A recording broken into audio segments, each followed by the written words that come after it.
Mga ka-sports, isang mainit na balita ang kumangkalat ngayon sa Gilas Pilipinas World. Matapos ang ilang taon na pananahimik, ang dating halimaw ng Gilas na si Andre Blatch ay posible daw magbabalik, at kung yan ay nakaka-excite na, hintayin mong marinig to. May isang batang Phil-Am prospect daw na kasalukuyang bahagi ng Batang Gilas program. Isang 13 anyos na may taas na 6'5", at ang mas nakakagulat, tinuguruan siyang Brownlee Jr. Sino siya? Totoo ba ito? At ano ang kahulugan nito sa future ng Gilas Pilipinas? Alamin natin ang buong detalye dito lang po sa iyong munting channel. Kung trip mo po ang ganitong content, pa-iwan ng follow at pa-subscribe na din. Tara, simulan na natin.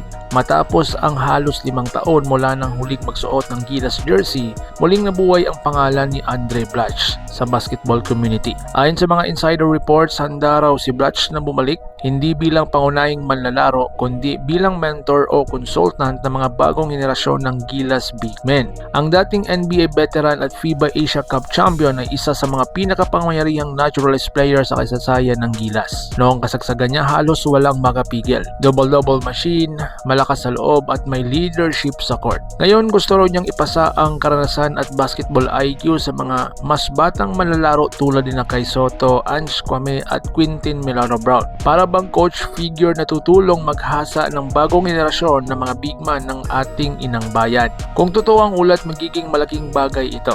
Hindi lang pagbabalik ni Blatch bilang player, kundi pagbabalik ng Gilas spirit na minsang nagdala ng Pilipinas sa tutok ng Asia. Pero ito ang mas nakakagulat, mga ka-sports. May bagong pangalan na pinag-uusapan ngayon sa Gilas community, ang tinatawag nilang Brownlee Jr. Ayon sa mga ulat, ito ay isang 13-year-old Phil-Am player na kasalukuyang nasa Batang Gilas development pool. Ang kanyang taas 6'5" na sa edad na 13 pa lang. At dahil nga sa athleticism, shooting touch at hustle sa court, madalas siyang ikumpara sa paboritong nating si Justin Brownlee. Sinasabing nagsimula siyang maglaro sa California Youth Leagues at ngayon ay kinukumbinsi ng SBP na sumali sa mga youth training camp ng Pilipinas. Ang mga coach mismo nagsasabi, he plays like a young Brownlee. May puso, may hustle at may disiplina. Isipin niyo ito, mga ka-sports, sa 6'5" na 13 years old. Kung tuloy-tuloy ang paglaki niya, posibleng siyang umabot ng 6'8" hanggang 6'10" bago pa mag-college. Ayon sa mga US scouts na nakapanood sa kanya, meron na siyang natural shooting form, mahigpit ang depensa at marunong magbasa ng laro kahit bata pa. Sa bawat laro niya, makikita mo yung Brownlee-like confidence. Hindi takot umatake, marunong magpasa at laging inuuna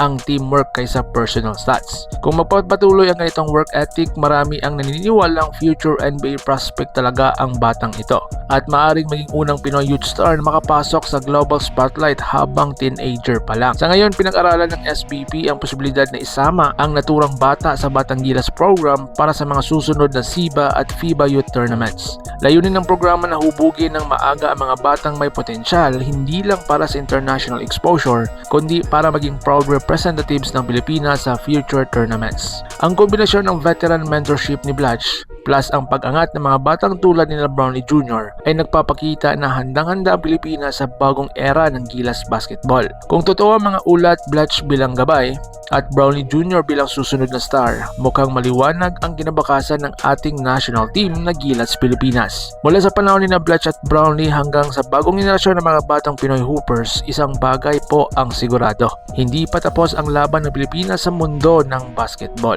Kaya mga ka-sports, handa na ba kayo sa bagong era ng Gilas Pilipinas? I-comment sa baba kung sinong batang player ang gusto nyong maging susunod na Gilas superstar. At syempre, don't forget to like, share at subscribe para lagi kang updated sa mga pinakamainit na balita tungkol sa Gilas Pilipinas at Philippine basketball. Para sa bayan, para sa laro, ito ang Gilas Pilipinas. So paano? Ingat po kayo.